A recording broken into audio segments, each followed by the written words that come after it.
on, guys? Welcome back to today's video. In today's video, we're gonna get this Benki started for the first time in about 2.5 months. So it's been sitting in my street in the garage. Lachlan's finally put the engine back in the car. Have a sus. It's looking good, isn't it? So I gotta show you this, all right? So we've been spending the afternoon pulling the alarm out of the Benki, and also, of course, working on Nagy's car. Say hello, bro. What's up? And dude, have a look at how much stuff came out of the Benki. Look at this! Look at this! So the reason why we couldn't start his car earlier is because of this. So this is the old alarm and Lachlan lost the key for it. We do have a Viper alarm ready to go in, so... There's so much.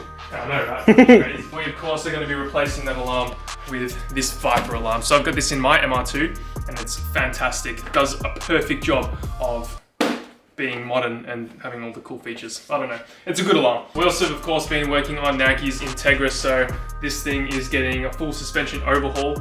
I'll show you these arms. I'll get you to show them, actually. Alright, so we got some front camber arms. We've been rubbing a bit. Hard race, or hardly race, as some people say. But yeah, I think they should do the job. Yeah, have a look at the rears. Oh, the rears are cabbed in kind of hard, eh? Oh, camera doesn't really show it. Oh yeah. Oh yeah, you can see that now. You can see that now. So the first thing we're gonna do is probably get the Benki MR2 started for the first time. Hopefully it will start. We're pretty sure that everything's in there right. I have done some wiring because obviously when you take the alarm out, there's gonna be lots of wires just chilling everywhere. And I know how to do all this stuff because we've installed an alarm before. Oh, sick jet tag, Lachlan. This is just a couple wires that we've connected here because the alarm splices them out, and pretty sure this thing should start. Should start now.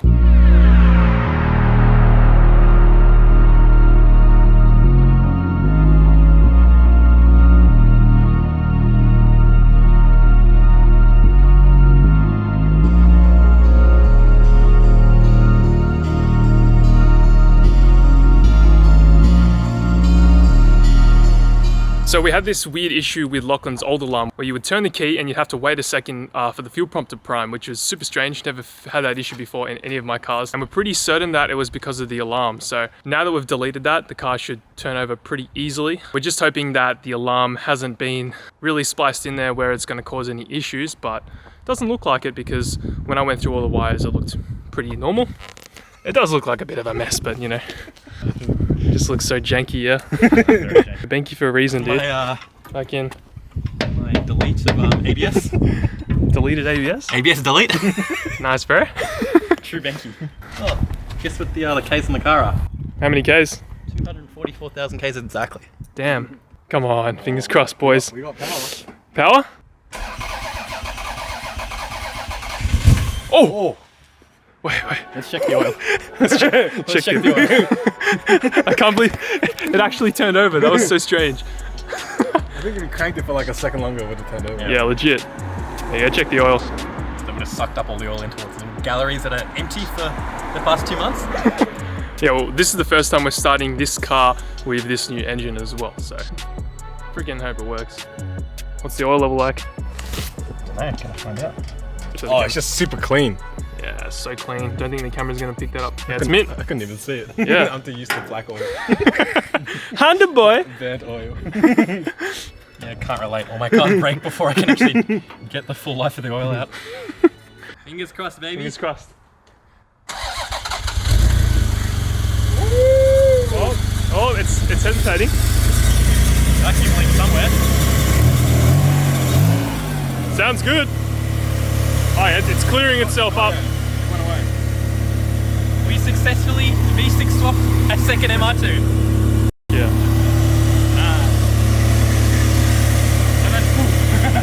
Don't break this one. I'll check the oil level again. Yeah, mint. Looks like it's running good. I'm not even that excited because this is like the 5th time I've seen this happen. First start. Oh, you haven't plugged it up? Or do you need to put it onto something? Hey. Bit of a vacuum leak. Yeah, just this little pipe right here. The oil's got a lot blacker. How's it? Oh, wow. So we taking a drifting tonight? Because it's got some special sauce in there. Well, what's the special sauce, dude? LSD, baby. LSD? We going for a trip. Damn, it's looking good though. I don't know how well it's going to slot. Dude, you should have seen before. There was a little kid. He Yeah. was walking past with his mom and his young sister. He's like, oh, look at that race car.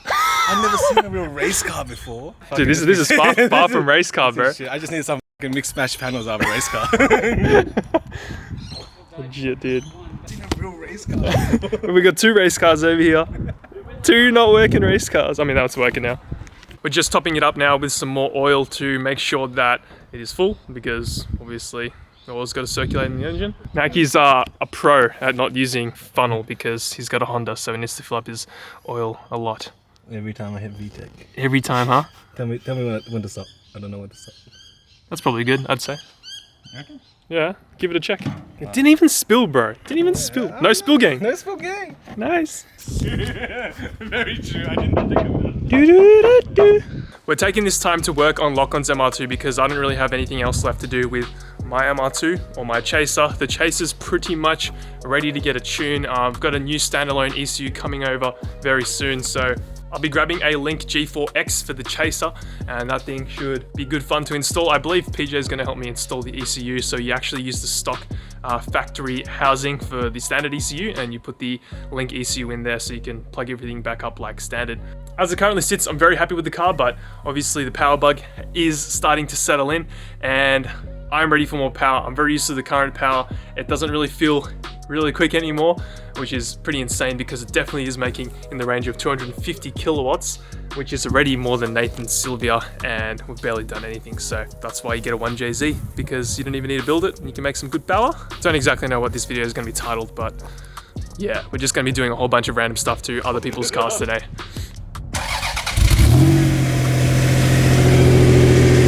No blue smoke. Yep. It's running healthy now. No blue smoke, guys. So I think we've got this engine right. There was no issues with this. It was a low kilometer engine too. I believe only like 150,000 kilometers or maybe even less. So definitely should be reliable for our application, which is keeping the V6 stock because it's good enough power in these cars. The MR2 is really like a V6 engine. We're gonna start working on Naki's Integra now. Probably get some time lapses, but we're installing some hard race control arms. I believe we already said that, but the whole idea of this is for Naki to get less rub and more turn in. His Integra right now is almost positive camber, but this should bring it in quite a lot. We do have to pull the strut out and everything, so that's gonna be a bit of a pain, but it's a Honda, so it's pretty easy to work on.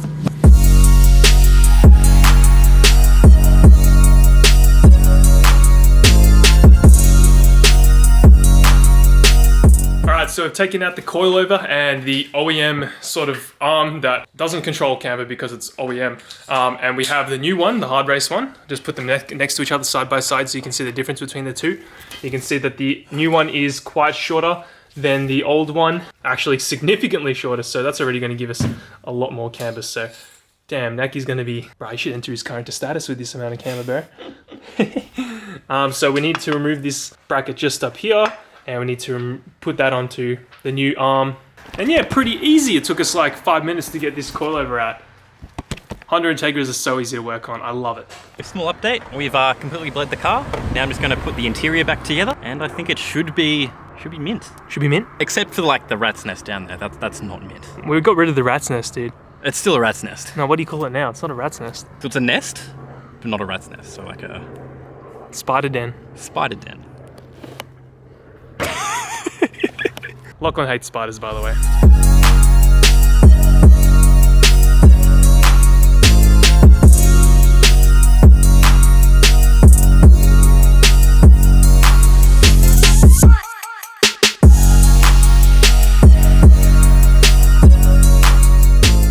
We've managed to install the new camber arms pretty successfully. It's so easy to install on these Hondas. I really do want one of these cars one day.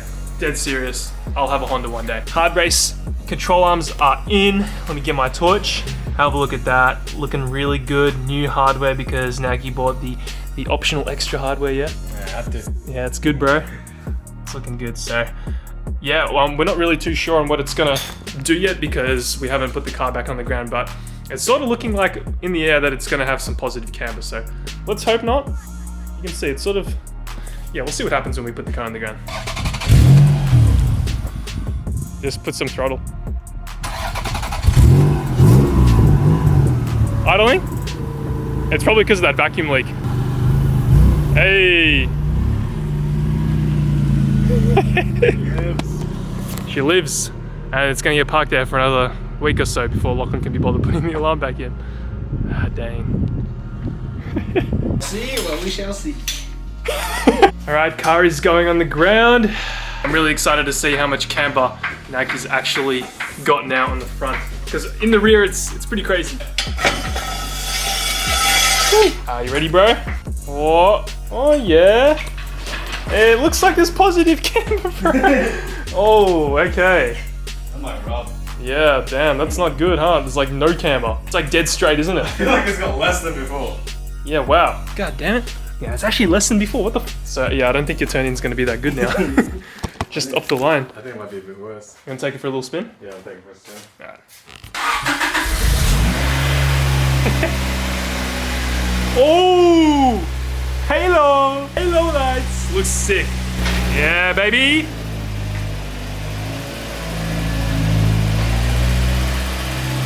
Yes! See? Oh, it did it! It did it! Oh! You just feel it? Yeah. Yeah, that was it. Oh, really? No engine light? No engine light that time. That's weird. That's really weird. He just did it. That was it though. Naki's been having a sort of issue with his car. I think it's mostly when it's cold. Once it hits like 2 to 3k revs, it feels like it's about to stall. Okay. Like it feels like it's jolting forward, like it's stalling. And yeah, I'm not too sure. And then usually a check engine light goes on, and then when I turn the car off and back on, it disappears. And it's temperamental. It's not always, doesn't always happen. There. Some drives it drives fine, some drives it doesn't. Yeah, Like right now it's fine. Yeah. Good sound. Oh, that's not what you want to hear when you do suspension stuff. Head home. Alright. Yeah. Sounds like back left. Back left, you reckon? Yeah, sounds it's definitely from the back. Maybe we need to do something tight enough. We're just back over here because Naki's car is throwing an engine code and we need to short out 2 pins in order to get that code. So that's what we're gonna do.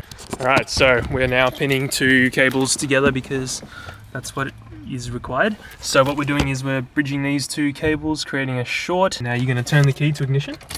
Oh well. Oh, it didn't work. Nothing's happening is because it's not displaying a code now, so. See, because it's so random. Yeah, what the frick? Because when you turn it off, it goes away. So that just means, it literally means that there must be like Something just loose. something loose, yeah. Some wire loose or something. It would flash if there's a code. Would anything happen from the head unit? No. No, right? Because I thought maybe we didn't ground something out properly. Can you open the engine bay? I want to check the mass outflow sensor. Literally, okay, turn the car off again, and then I'll get you to turn it on again. Because it is not displaying a code now. No. So what's meant to happen? Is it meant to flash or something? Well, we'll test it, so we'll pull the MAF off. Yeah, turn it on, take it off. We couldn't diagnose the check engine light, but for some reason, it's so sporadic and it's just gone now. And for some reason, the diagnostics is not working. I don't know why. VTEC? Woo! VTEC, baby! Woo! Woohoo! Top it up with oil, baby! Alright, let's hit some VTEC. What sort of speed car is it?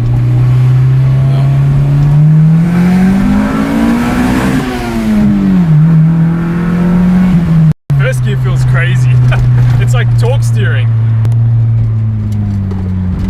Oh my! Woo!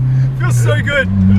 The turn-in definitely needs to get better because it's sort of understeered there a little bit. Yeah, well, we'll let you have positive camber in the front. Yeah.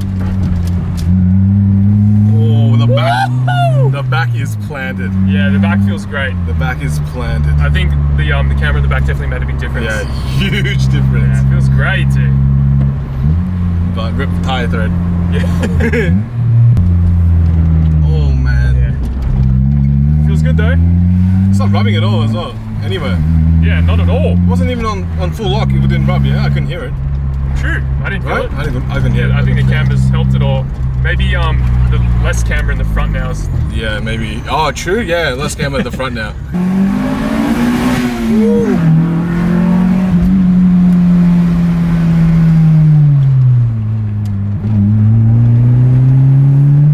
Feels so good. Far out. That thing is planted. Oh, I tried to heel toe there. Your pedals are so far apart. It's hard Yeah, to get heel they toe. are. This is probably the most shoddy camera work. But your car feels like. Remember how you initially got coilovers? I was sort of like, Yeah. there's something missing here. Yeah. I think we found out what was wrong. Just the camber. The back is like following now. I don't feel like it's. Yeah, dude. I feel like the back. I would lose the back. on like hard turns. It can feel so good. Holy shit. Where do we begin? Just gotta sort of make a tripod out of the stuff on this desk. Alright, so I thought I'd take my time here and sort of have some real talk, because I don't think I've ever sat down and done this with a camera ever before, or talked to you guys that are behind this camera that I talk to. I'm going to try not to edit this as much as possible, but obviously I'm going to stuff up and I'm probably going to have to edit some of it. And I hope the lighting's good because I've just rigged up this sort of setup. At this point in time, I wouldn't say I'm down. I'm sort of more confused with... I'm confused because I've definitely taken a different path than many of my friends, my family, just people around me, and I don't know where we're going to end up. I mean that in the way that I've chosen YouTube as my job. I want YouTube to be my job. I'm chasing a dream, and that is being able to make videos and being able to create content for you guys. It's been a dream of mine forever. People don't know this, but I've been doing YouTube for years now. I actually had a gaming channel back in high school where I uploaded videos there, and it's just something that I've always wanted to do. Just make content and just live life making videos. It's just so unpredictable in the sense that anything could happen. This might not be the right thing for me. I'm definitely not trying to say that I'm going to stop. I'm definitely not saying that I'm going to quit or anything. It's just, it's hard to see your friends go and move on with their life and you're still stuck here chasing your dream and your goals. Now, through this, I definitely don't want to seem like a downer. I am absolutely enjoying making YouTube videos. I'm not complaining about anything at all in terms of making content. I love it. I love making videos. I love being able to create content that you guys like to watch and stuff that I like to do. The videos that I put out there are stuff that I would definitely watch myself, and I hope that sort of comes through on camera and through my editing. Look, I guess what I'm trying to say is that it is definitely tough doing what I'm doing. The unpredictable future that can happen out of this whole YouTube thing is definitely scary, and it is taxing. It's hard to sort of go through life knowing that anything could happen. Obviously, there are goods and there are bads. At this point in time, there's just been a lot of bads that are on my mind. Like, did I choose the right path? You know, I could have gone to uni instead of doing this YouTube stuff. I mean, I did go to uni, but obviously I dropped out to do this stuff that we are still moving forward with. So you got to understand, when I push merch and stuff, when I, promote sponsorship things, I think there's barely been any of that, but it's all for making this dream of mine a reality. So if I ever do ask you guys to purchase merch or, leave a like or a comment, it's just for the future of my life, essentially. So yeah, I've just been having a tough sort of, getting on this grind. I wouldn't say I've been doing it crazy. It's just like, will all this work amount to something? I know I shouldn't be asking myself those questions. It's stupid, I know. It's definitely something that comes through my mind. And obviously you do see the good side of, what goes on in videos, because no one wants to hear all the bad stuff. No one wants to hear all the stuff that sucks, because you're obviously not there for all that. I don't know what I'm trying to say exactly. I'm just trying to say that I'm just going through some tough times with YouTube, because it's just very unpredictable, and I'm throwing all my eggs in one basket, and I want it to work out. I really want YouTube to work out. This is my dream. We've been through so much in the past 2 years doing this YouTube stuff. But look, there's been a lot of good stuff. I've met so many cool people along this journey, and I'm thankful for every person that I've met. Everyone that I've met through this whole process, this whole journey of YouTube, journey of making a business, has been absolutely awesome and life-changing. It's crazy that there are that many people out there willing to help me. I say it a lot of times to my friends that I'm just a normal dude making videos and trying to make a living, I guess. But it's awesome to see so much support from you guys, the community that we have. It's strong, and I love that so much. Without this help, we wouldn't be able to build sick cars. We wouldn't have been able to build the MR2 without Wood Sport. We wouldn't be able to build the Chaser with PJ, who's guided me through the whole process. I'm so happy and fortunate that we've learned so much through this whole journey, and I can't wait to keep meeting new people, going on different journeys with different cars and everything. Know that there is potential in this whole YouTube thing, and I am so excited to get there, because I know we will. It's just hard. It's just very hard. The thing is, I know that if I didn't give this thing a go, I wouldn't know if YouTube would work out for me. And the fact that I'm giving it a go is definitely enough to motivate me and try make things happen, try make things possible. Thank you guys so much for watching today's video. Hope you enjoyed. Give us a like if you liked the video. I'll catch you all in the next one. Peace out. See ya.